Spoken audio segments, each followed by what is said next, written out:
we are with Lance and Tav here from the Alt-J team. Gents, how you doing today? I'm very good. Good. I'm doing well. Good. So Lance, you're in Springfield and over in the States, in Illinois, and Tav, you're in London, over in Tottenham. Lots of development in music going on in Tottenham actually at the moment, isn't there? I hear there's a lot of stuff going on up there. Yeah, it's a lot. In fact, I'm in what they've designated the cultural quarter of Tottenham, Markfield Road. There's lots going on. I think there are like 19 studios in this warehouse complex here. Wow. My office is on the sort of top mezzanine level of this warehouse. Loads of great artists in the area. And I'm like third generation Tottenham, so on my mum's side. So for me, it's home. Tottenham. That's nice. Never worked here before, but incredible surgence of work there. I mean, the stuff since the football stadium. There's so much business going on there, isn't it now in North London there? Oh yeah. The area's changed a lot. I think we only moved to Tottenham. We moved here about 10 years ago. Actually, I've never lived here. My parents moved out to Kent and had me in Kent, sadly, so I wasn't born in Tottenham.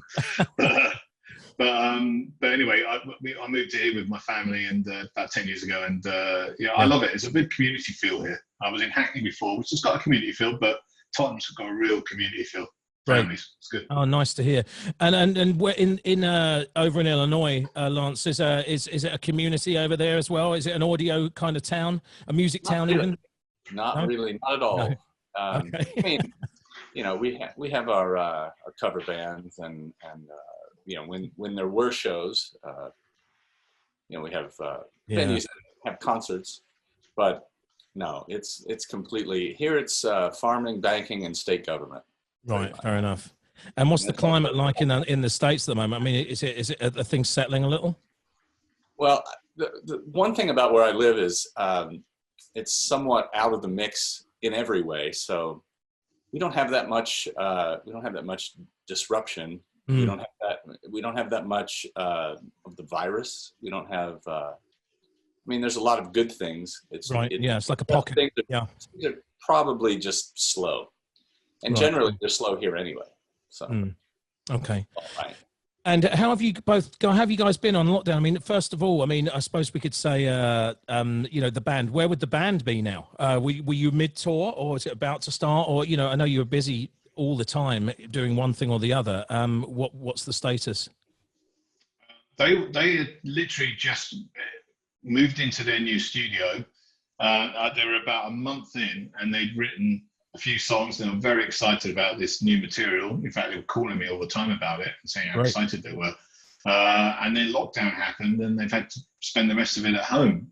So they're not really, and they've been doing a bit of remote writing with each other, but they really the way they write the best is together, as all three of them, And so they've been a bit, down in the dumps because they were on such a roll. But I'm hopeful that they can get back in there again soon. Good. Yeah, it does seem we're moving, albeit slowly. It's starting to move a little bit, isn't it, for us? So it wasn't tour time as such, but it's disrupting them a little bit on the creative side, sadly, at the moment, like anybody. Yes. Yeah. Okay. But I remember actually, start here actually, guys. Lance, when did you get involved with the band? And actually, I should ask the both of you. Tav, you've managed them for how long? And Lance, how long have you been doing front of house, sort of in that order? Tav, you go first. So I signed them 10 years ago. So 2010. And they were at university when I signed them, and so I've been working for 10 years.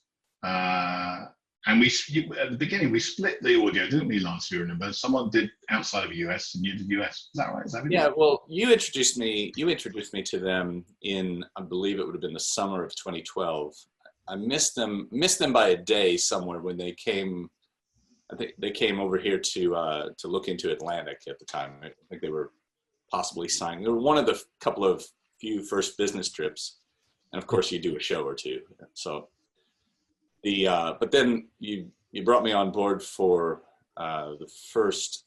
It was in the fall, autumn of 2012, I think, or late August maybe. 6 weeks in a sprint, in a splitter van kind of tour where I was tour managing and doing sound. And it was the first their first proper tour, I guess you'd call it, of the U.S. and Canada. So that's when it was for me. It's funny though. I remember somewhere earlier in the year, or possibly even a year before, just chatting with you about what's new, what's going on, what's happening, and you sent me a link to a website, and it was their website. And at the time, at first glimpse, I couldn't really work out what I was watching. Is this some sort of multimedia experience? Is this a video? Is this? I mean, it was really cryptic and just interesting. Pretty cryptic. It was pretty cool to then see that it was this band, and now I'm going to go and get to know these guys and work with this band for a while. Oh, incredible bunch of guys as well. Incredible talent. Tav, how did you get introduced to them then? How did the management role happen? I was a friend of theirs sent me the demo, and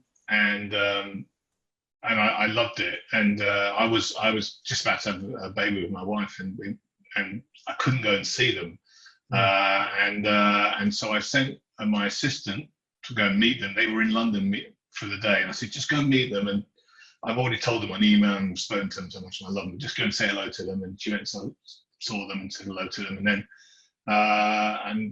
then I said, is it okay if we come up and see you in rehearsal? And we went up.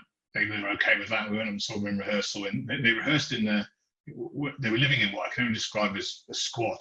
They were still students, and they rehearsed in the basement. And the drummer Tom didn't. He's only got like 10% hearing, so he couldn't hear the frequencies on the cymbals. So he didn't play with any cymbals. He just had two saucepans turned upside down, which he was tapping away on, and a floor tom, if I remember rightly, and that's what he played. And then the guitarist had one of those really like kids guitar amps with like a little guitar, and the keyboardist Gus was playing a Casio keyboard. And Joe was the singer was on the acoustic and just singing, which I could barely hear him because it this, and it was in this tiny basement. But I was obviously suitably impressed because I immediately said, look, I want to work with you guys. Is that okay? Would you be interested? Blah, blah, blah. Thankfully, they said yes. It was bizarre and very rough and ready rehearsal. As mad as that sounds, and I know that the production levels now are just astronomical, but it doesn't entirely surprise me that. I mean, I didn't expect quite that, but I love the fact that there are kind of no frills. There's no ego. It doesn't seem to ever be any ego in that band, from what I can see. So that's lovely to have that underlined. I have a question, Tack. At the time, did Tom have the tambourine cello taped to his leg? No, he didn't. That came later.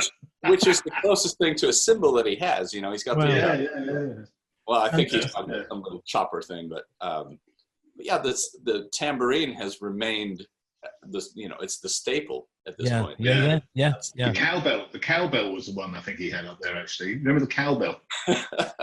He used to have a cowbell in the early days, just hammering that. I don't remember who told me that. One of them, or you had mentioned that it was sellotape to his his thigh. Yeah. Well, I reckon when I first saw the band, I've only ever seen them once, and I've been a fan. I was obviously after they won the Mercury Prize, everyone wanted to listen to that record, and I think it's a fantastic achievement, actually, amazing record. But it must have been. I was thinking 8 or 9 years ago, maybe that's about right. Then it was a small venue in Camden, along the high street, where near the Lock, that kind of end. It would have been, I can't remember, maybe a 300, 400 cap, maybe. Yeah, and Old Barfly, maybe. That might be it, yeah. Which would be the Monarch. Yeah, that's it. Yeah, well, have been that. Probably the Monarch. Yeah. And so, and I thought it was just a brilliant band, great band. So obviously since then, that would have been pretty close, bizarrely enough. Maybe the year before they won the Mercury Prize, because they were still playing gigs like that before then, weren't they? They were, yeah. It was, and we deliberately took our time. I didn't want to have, because they were such a unique sounding band, and they were still figuring out how they wanted to perform live on stage. And they were still at university. So the first sort of, I guess, 8 months, they were still studying, I didn't want to put pressure on them. So I didn't take on a radio plugger. I didn't take on a press person or have anyone working here really in a traditional sense. And we asked Charlie Andrew to record 4 songs actually. And all I did was I put them on SoundCloud as a sort of free download. Right. And then just sent them out at little gigs here, there, and everywhere. And they used to go by train in the early days, and it was hilarious watching them running with all their gear onto the, get their gear onto the train. Yeah, it was very much about people discovering it, you know, and hearing those songs for the first time. And those 4 songs, by the way, we didn't re-record them, didn't remix them. We put them all on the first album, so they're on that first album. And it was letting the music do the heavy lifting, basically. And I think that's something that I still try and do now today, you know. And when you get an artist or a band like that who can write such incredible songs and music, you let that do the talking. Don't any sort of hype or pushing. It's just you don't need to do any of that. That's how you, for me, that's how you sort of develop and create a real audience for an artist, you know. Yeah, I think that's what we did. We did that for the first year. No, in fact, no one wanted to sign them, so it was really for a first year. Brilliant. Yeah, I had a lot of confused looks at gigs. And then obviously after Mercury, brilliant. And obviously things would have grown pretty exponentially. Christ, this is working. You know, it's a bit like we did well there, guys. Well done after all that lugging about and playing the Monaco or whatever else, you know. Because Camden, a great scene itself anyway at that time anyway. And that growth must have been quite mesmerizing for you. Was it a little bit, wow, this is just, did it feel like an overnight, or did you think, well, these people don't realize that we've been doing this for God knows how long, you know? But it's just maybe a bit of both. I don't know. Well, I remember the album came out in, I think it was March of that year, and the Mercuries were in September, October time. That's right. And in that between period, so the album, I think, went in the lower, I think it was 30 or 40 in the charts or something. But in that between period, we did a licensing deal with Atlantic in America. And I remember the guys in America saying, we need the band over. And I'm like, yeah, no problem. Obviously, we're going to get them over. In fact, I've got a club tour already booked. And they went, okay, we'll start, you know, setting that up with press, radio, whatever we need to do. And I remember when we won the Mercury, the ticket sales on the club tour went from 5 people a night to pretty much sold out. It's in America. Because everyone had sort of discovered them because they'd heard they won it. Like you probably listened to the album and went, "This is amazing." Yep. And, you know, so it was a real positive for us in an international sense. You know, winning that thing. That was that first tour that I did with them. Was that the first one? Okay, there you go. That's when. So I mean, immediately I knew about the Mercury Prize, and I remember it was funny. It seemed like everyone around, you know, everybody like you, Tab, and everyone else just knew that they were going to win it, and the band themselves were so, you know, not self-deprecating exactly, but kind of like, nah, you know, we don't have a shot. Well, I didn't know. To be fair, I had no idea. But you know what I mean. It was just I hoped, but you know, just the vibe coming from the label and from you know, publicity and everyone else. They were just sure. They were just. And luckily, it so happened that when it was announced, we were in New York, so it was a nice place to be. Absolutely, you know, for that to happen. I just remember having to basically clear the diary for the day and make room for phone calls and a variety of things to put on the schedule for those couple of days. Fantastic. And how lovely as well. It's clear from the way you guys obviously got on so well. You must have that with the band as well. It can sense it. You know, it's a family thing, isn't it? You've been in it together and you're doing it together. I kind of love that. Very much so. Yeah. Very much so, isn't it, Lance? I mean, all the crew, in fact, everyone we work with, it's very much like that. There's a couple of people, maybe not, but most of the people do. It was great. For me, it was really, really, that first tour was really great because we really got to know each other well. And I mean, you know, we're driving and we're sitting 5 feet away from each other, and it's just conversation after conversation about everything. And what kind of venues were they at that stage in that first tour, and how was the production? You know, was this still very much grassroots kind of? Everything was PA du jour and you know, production du jour, you know, whatever lights and sound were there. Sometimes it was okay. You know, I mean, it was all adequate. and they were using just a step up from what Tab described in, you know, the keyboards and the drums and that. I think I remember buying a load of gear just so we would have a backline before they arrived, and they had never seen some of it, you know, including a couple of guitars and things, you know, just buying, kind of duplicating what they had already. Yeah. Yeah, the clubs were as clubs are when they're 300 seats or 300 capacity. Half of the tour, I remember we were supporting a band, and a few of those shows were bigger, which was nice. But I also remember there were people turning up to see them.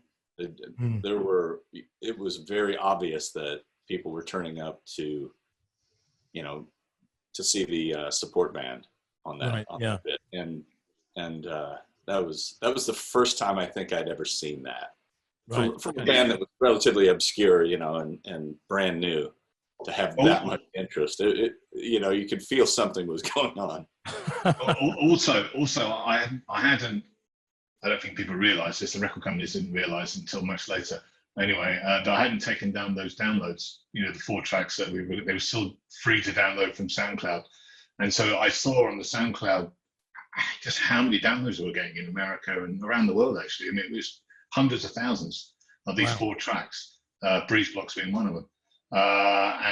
This was like in the early days of Spotify, I guess. And actually, Spotify, the guys at Spotify said to me, "Why the hell didn't you come through Spotify? Why did you go through SoundCloud?" But at the time, it was just a great tool. And like I was saying earlier, letting the music do the heavy lifting, people were downloading them and sharing them with their friends, you know, and it sort of created this following around the world, a word of mouth following, you know, which is the best way really for an artist to get discovered, I think. Friends, Absolutely. Friends. You know, and when that tour was sort of, you know, obviously that tour went very well. Clearly, he was already seeing some amazing things happen. You won that award. The production values obviously started to grow as more people wanted to see the band. The venues had to get bigger. When did it sort of happen that you hit that next stage and the band started, and yourselves, of course, started thinking more about the production? I mean, I think it was pretty obvious from a very early stage. The band was saying they weren't a typical band. You know, I've worked with a few bands over the years, and they, you know, they generally line up in a very sort of similar way across the 4-piece across the stage.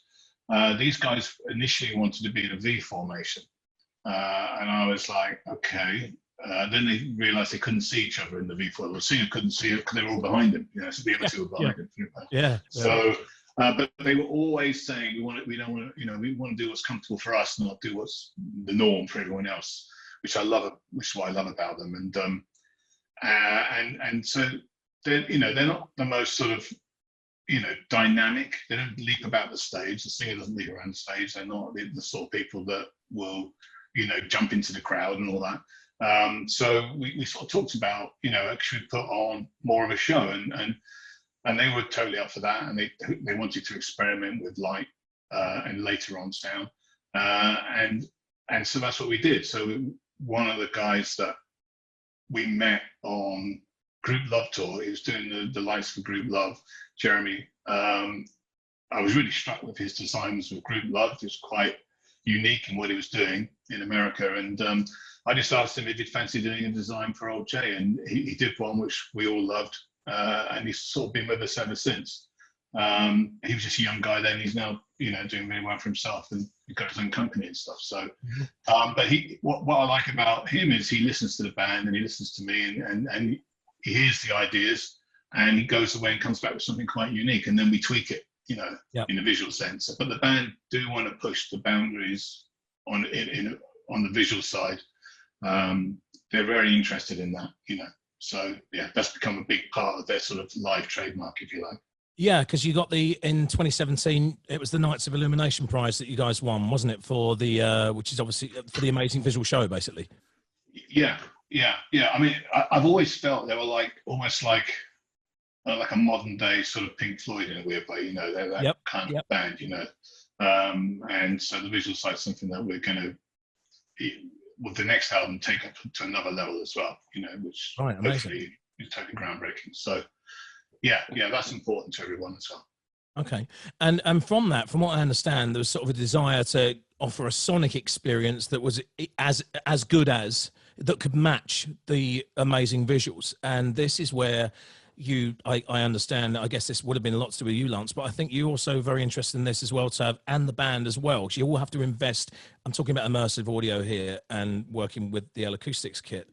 Tell us a little bit about that journey. How do you get them to invest in something like that? Or did they have to have the say? How did the kind of L-Acoustics journey begin, and the immersive audio journey? Well, a couple of things I would say. First, I don't know how this occurred exactly, but they've always sort of treated me the way you would treat a producer in the studio. They've given me so much leeway in what I'm doing, you know, and they have, I mean, they just trusted me with, you know, presenting their sound. And, you know, for me, it's unprecedented, the amount of control I have and what I'm able to, I say control, and that's not control in how I present the sound, not really, you know, what the band is doing, but kind of creative license at your end. Yeah. I mean, whatever I think and whatever I need to do, it's very easy for me to give it a shot. And, you know, generally they're really receptive to all of it and just give me all that rope. The L-Acoustics, the way we got involved with L-Acoustics was really after a load of PAs that I mean, there are lots of speaker companies that are good these days. Everything is good, you know? Yeah. After doing loads of festivals and arenas and things where we were just carrying kind of the front end and then using house PA or using whatever was available. And then taking out some of our own, it just kept coming back to me. There was an extra 10% or something, or, you know, as Nigel Tufnell would say, it goes to 11. Push over the cliff. There was always something. I would come away from some shows after mixing on, you know, the flagship L-Acoustics systems and thinking there's just something else there that's not quantifiable, you know. And I mean, just I'm inside the speakers somewhere, you know. It's just so we made the choice to start carrying that as PA for our tours. There were a lot of discussions and a little bit of heartbreak when that was happening, but it turned out that I think in the end everyone thought it was the right idea. And I mean, Tav and I had especially talked about sonics all along, and I know we all chatted about surround sound occasionally and things like that, but even before we knew that L-ISA existed, you know, we were thinking about some of that kind of stuff, and I became aware of it just from developing a relationship with L-Acoustics, and they invited me out to do a little bit of test mixing on this new system, not really telling me what it was until I arrived. Right. And I was floored, not only by what I was seeing, but I was floored at, I mean, the clarity and the nuance that I was able to hear just moving things around with this platform was crazy. You know, and immediately I called Tav and said, hey, you need to get in and have a look at this. There was another, I was in Los Angeles checking it out, and there was they were building a duplicate facility in London at the time, which is now, I think, the flagship. But right. I mean, it's just staggering what it does, or what it's capable of doing as far as the sonics. Did you think that it would be a daunting moving into that from working in stereo sound primarily? Well, yes and no, but there's a little bit of what you have to wrap your head around about what you're doing. But, you know, without getting too technical, stereo really isn't stereo anyway in a large venue, in a concert. It's, you know, you have a vocal, for instance, that appears to be in the center when you're standing in the center because it's coming out equally out of the left and right. But with the L-ISA, the vocal that you put in the center is literally in the center, and that's your perspective from wherever you stand. And the really, really cool thing about it is it doesn't change. The tone of it stays the same. It's kind of like seeing a little band in a club with no PA, or maybe something like that, and you move around and you're still hearing all the elements from where they're generated from, you know. So it's just really interesting.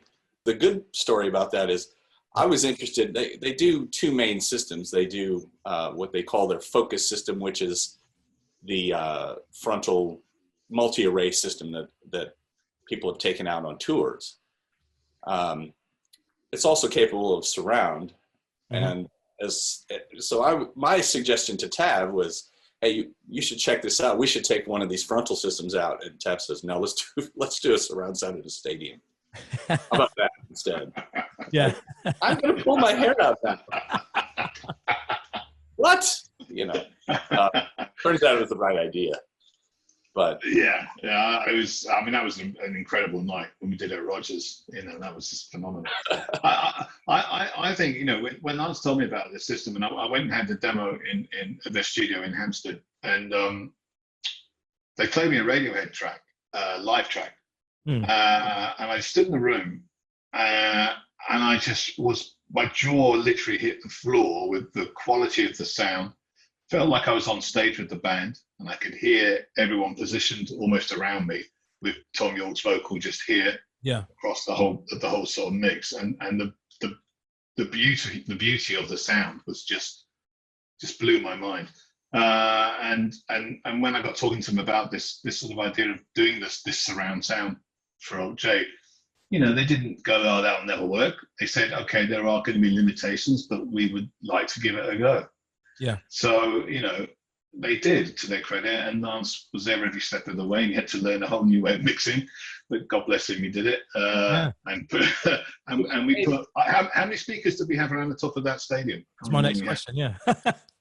Well, I think it was 18 surrounds, because 23.1 mix in a stadium. Wow. I mean, it's a small stadium, okay. But it's the size of a 10,000 seat arena. You know, it's still quite. It was outdoor, windy. It was windy, right, as well? It wasn't too windy bad. That day. Yeah. But I mean, there are a few elements that I'll never forget. The first moment I actually heard them in the stadium. You know, the things I was trying to prepare. You don't have a stadium to work in to do this. You're doing it in studios and I had a variety of different. I did some in my home, actually, you know, here where I am now, with multi-speakers. And when I first heard it coming from what seemed like the sky, you know, these surround speakers that were pointing down, filling the entire stadium from every direction, a couple of things, like on one of the songs, there's a boys choir. I mean, it's astounding what it sounded like. I was just laughing. You know, before we turned it on, I remember you said to me, Tab, well, we're either going to be laughing or crying in the next hour. One of those emotions. And did you get your head around it pretty quickly? I know I understand that it's a case of mapping audio, and you know, you can do incredible things with immersive audio. Did you get deep into it quickly, or did you sort of dip your toe in the water? How did it happen? It sounds like you were probably thrown in the deep end and just went for it. The thing is, I could get a mix together, and I told everyone this. When I first put it together, I could get a mix together for our show in a couple of hours. I had something that would have been presentable. It wouldn't have been the same experience, but in a couple of hours, I had something that was similar to what we were already doing. It's not that hard to, you know, kind of statically put up a mix and have it sound good. I mean, it's really easy to do that. But for the, you know, for the show, I spent a lot more time after that, just sort of picking and choosing bits and pieces to put in different parts of the arena, and you know, kind of creating new content out of what we already had, or you know, recreating it in a way. it's hard to explain what I was doing. Some of it, Mm. you know, just taking elements of what was already in the mix, and these little nuggets of sound that they have. They have all these little things that happen. Actually bringing that out and being able to put that in multiple spots or pinpoint spots, you know, in this surround field was really interesting. And then on top of that, move it around. That's one of the things. That's one of the things the L-ISA system can do easily. You can move things around in real time. I can imagine with a band like this as well that you know, it really does, the music and the way that the band are leans towards this kind of thing very, very comfortably. I think so. I mean, I almost wish we could always have an L-ISA zone, you know, in front of house for the for a select group of audience or whatever. Just have a ring. Yeah. I mean, it's just standing in the middle of the music is just, I mean, it's just awesome. You know? I mean, I feel sorry for the band because they don't hear it. They're on stage. They don't get the same mix. Sadly, you know, I feel sorry for them. They don't get to experience it like that. But yeah, it's phenomenal. And you're right, because not many artists, I think, would suit something like that. But these guys definitely suit that kind of sound, and it fits them perfectly. Yeah, that level of creativity, I suppose, and not afraid to be out there a little bit, maybe. Although saying that, I know that I'd imagine, Lance, and with you as well, Tab, but primarily you, Lance, as the audio man here, it must be difficult, the concept of going back, you know, from that, once you've had that kind of, no? Depends on the stress level, depends on the venue, maybe? Yeah, yes and no. I mean, nothing can top it. You know, right? Yeah. Really good gigs are still really good gigs. Yeah, of course. And yeah, I'm still thrilled to do. I mean, I sometimes just stand and I walk away from the desk a little bit and just stand there and listen, because you know, honestly, at times I just feel like a giant. Yeah. Just, you know, that nothing will top the feeling of being inside the music though, like that. Yeah. I mean, it's so yes, I guess disappointing, not quite disappointing, but yeah, it's just it's always I'm always ready to do the next one. I really, you know, I'm always hoping that we have the opportunity to do that again. Yeah, but, you know, it took a lot to make it happen.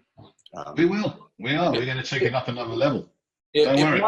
It might not be as hard next time because now we've done it and now we have a little bit a little bit of track record and know what to do, but yeah, it's more work.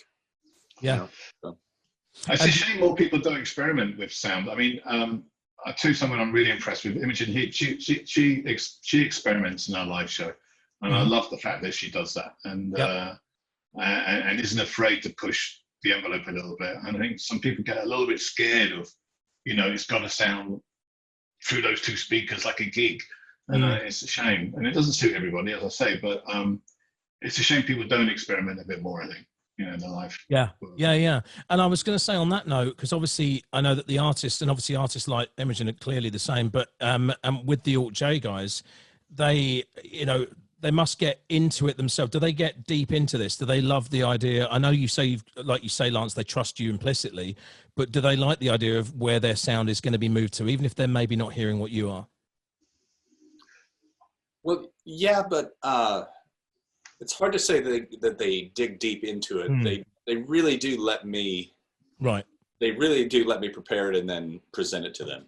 Okay. It's just a great tool for you, basically, and then obviously for the audience. Yeah, it is. It puts a little pressure on me, but what's funny is it's not pressure from them. Right. No, they're very trusting. They're very good like that, aren't they? They're very like, if they see it as we're all in this together, if you think it's good, then we trust you. You're out front. You know what it sounds like out front. We're on stage. We can't tell. And they totally trust us. It's really, they're such an amazing group of guys like that. You know, it's they're a joy to manage, to be honest with you. Fantastic. Yeah. And do you think then that, you know, with Immersive, we've talked about a couple of artists there that use it, you know, lots of artists are sort of, you know, not lots of artists, but a number of artists are starting to get involved in this, and it's obviously an amazing concept, and this is obviously an amazing system. Do you think there's scope for scaling this down for some of the smaller venues and to give those smaller crowds opportunities to actually experience immersive audio? Well, it's definitely scalable. Mm. I mean, the system is built that way anyway. Yeah. They're now, I think L-Acoustics has installed a couple of, purpose-built facilities now. There are a few things, technical things that you need in order to, I mean, a lot of it is we're putting all these speakers up above, so you have to have some ceiling height in a place. Yeah. But yeah, I think there's a lot of potential for different versions of this to happen. It just has to, it really comes down to more people like me embracing the type of mixing. Yeah. And not being I mean, afraid. really, with the ELISA system, you could mix on 2 speakers with the ELISA system, right? And use their object-based mixing the way they created it. It wouldn't be that much different at that point, I don't think. But it. So as long as it would kind of depend on the size of the venue, but in theory, it could go small, pretty small. Yeah, and they do.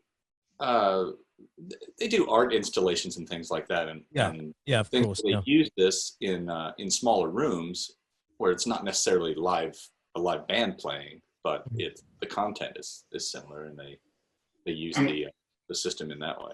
Yeah, and a lot of DJs insist on it as a monitoring system. Actually, when they go out and DJ live, they insist on the ELISA monitoring system. Okay, I've seen that quite a lot on riders. Because they just love the sound of it, so they do cater for that the other world as well. I see. Yeah, it makes sense, I suppose. Actually, yeah. Do you see also at shows, and going back to that first one in New York, and then ever since, when that was the first place you used it, wasn't it, New York? Yeah. So from that show, did you notice a different level of engagement from the audience? Because I suppose on the one hand, I'm sure there is, but on the one hand, you don't want them to know that anything's that different, I guess. And on the other, you maybe want to show off with what this system can do. I'm just thinking a bit out loud. Here's an attitude that I've always had the attitude of, most people don't really say anything good. If you read Yelp reviews, most of them are bad. Yeah. Most people are, I mean, people like to get on and complain, right? Yeah. TripAdvisor, another one. There you go. Yeah. I mean, so my attitude generally has been, I don't want to be noticed. I want the audience to come in and have the experience and not really necessarily think about the sound. I want it to be good, and I want them to have the experience of it being good. But I don't generally. My attitude is, well, if they're thinking about it, that means they're not hearing something, or that means that they're having a hard time with something. And usually, that's what kind of critique happens. Occasionally, I get the nice person that comes by and says, "This room always sounds terrible," but you've nailed it. Thanks, that kind of thing. Yeah. Which is nice. But the opposite was really kind of true. I definitely wanted people to notice the difference, or notice that something was different. I didn't want it to just, have all these speakers up and then not have it be really any different than the normal show. And I can say without fail, that happened. I've never heard a crowd cheer for a sound effect. Right. There were a couple of things that happened in the surrounds that were only in the surrounds, things that were moving around. There were a couple of things where you definitely could tell that the audience was listening to that. Right. And I mean, as long as it doesn't seem gimmicky or remove the focus away from what the band is up to, that's good, I think. Yeah. That was another balancing act. I was always worried that, it's just going to seem silly, Mm-hmm. But people were going up into the stands to listen to it, not only just being on the floor. It was open seating, so you could go anywhere you wanted. Right. Okay. So it's getting noticed. Yeah. Oh yeah, they were interacting for sure. Brilliant. Okay. Just to wrap up, really, guys. So just wondering what kind of technological things have really helped you in the last few years, in particular. Well, my MO now is, I mix the show, I record it, and then do a virtual sound check. Right. Some people act like, or the attitude is, well, if you're not doing it that way, you're not doing it right anymore. That's probably the biggest change from 15 years ago when I first started doing festivals and that, and just the ability to be able to, I mean, I can recall these Alt-J shows, and I can start at a 9 and get to a 10 really fast. Right. Okay. And the kinds of things that I'm able to do with these consoles now, that was basically the promise of what digital desks were when they were first hitting the market 15, 20 years ago.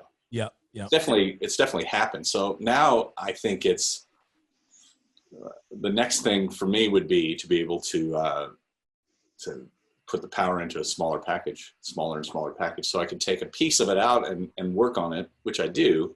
Yeah. I'm able to do that to some degree now. Take a piece of it out and work with it offline in between shows, and just get things the way I want them. Yeah, fantastic.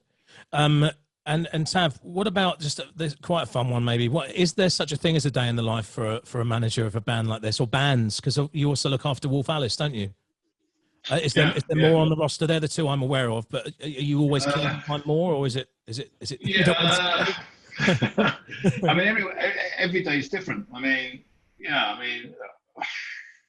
can't tell you too much because it's so confidential. But yeah. I mean, just this week alone has been like hell on wheels on Monday. Amazing day yesterday. Yeah. It's the highs and the lows, and there's no rhyme or reason to it sometimes. But I've been doing it for 27 years now, management. And before that, I was A&R and working at little record companies. Yeah. And so music, I've been working in music since I was 19. And I actually studied sound engineering. I was intending to be a producer when I went to college, but dropped out and got pulled in by Rough Trade and started working in Rough Trade. Yeah. But the record company. So it's ingrained, and I think it's tough. Being a manager, it can be pretty depressing and soul destroying when things aren't going right, or when you're working with an artist that you love and you just know should be massive, but no one else gets it, which was Alt-J in the early days for a year and a half, really, there when everyone was like, "You're nuts." In fact, when I think about it, every artist I've worked with that's gone on to be successful, it's been that kind of way in the beginning. Ting Tings was the same. People were like, "Why are you even bothering?" And they're never going to do anything. Yeah, fantastic. Yeah, the same thing, really. Right. Yeah. People were like, and no one's going to buy into that. Every artist is different, and that makes every day different. And the way I approach artists is just, okay, get up in the morning. What's happening today? What happened yesterday? Do we need to put any fires out? Yes, usually. Yes. And approach every day like it's a new day, essentially. So that, for me, that's what kind of sums up management. I'm lucky to work with some incredible artists. Absolutely, yeah. It's Wolf Alice won the Mercury as well, didn't they? They did, yeah. It's all. I reckon it's all down to you, Tav. I don't know that. Okay, well, look, guys, I mean, finally, just last bit, really. Thanks so much for your time, by the way. It's a real pleasure to talk to you. What about what happens next? That's a huge question, isn't it? The $1 million question for the touring industry. A lot of my day is taken up with talking about live streaming at the moment. Obviously, everyone's talking about that and how artists can monetize, because we've lost so much income from not being able to play live. And it's the problem with live streaming for me, I think, is it's a bit soulless. It's a one-directional kind of thing. People observe, and maybe they'll tap something out on a fast scrolling box over to the right-hand side of the YouTube live stream. And I'm just hoping that we can get back to playing live in the traditional sense very soon. But what's obviously hurting us is the social distancing, because 2 meters makes a lot of these venues unworkable. They can't open. They can't even open the doors if they've got to work with this 2 meter distancing thing, because their margins, they just can't make it work financially. So it's a problem until we can address that, or until we get a vaccine. And I'm just fingers crossed, really, that we get a vaccine. When is the band due to sort of take to the road again? Will you wait till next year now, do you think? Yeah, next summer. I think realistically, yeah, I don't think they could. Well, they're going to finish making their album, so hopefully they can get back in the studio and finish making that this year, and then start sending it up early next year, back out again next year. Brilliant. All right, guys. Well, look, this has been a real delight. Thank you for taking so much of your time out, and it's been really lovely to talk to you. Thank you too, Paul. All right, mate. All the best, guys. Take care. Yeah, lovely to see you, Lance. You too. Cheers, guys. Bye. Bye. See you.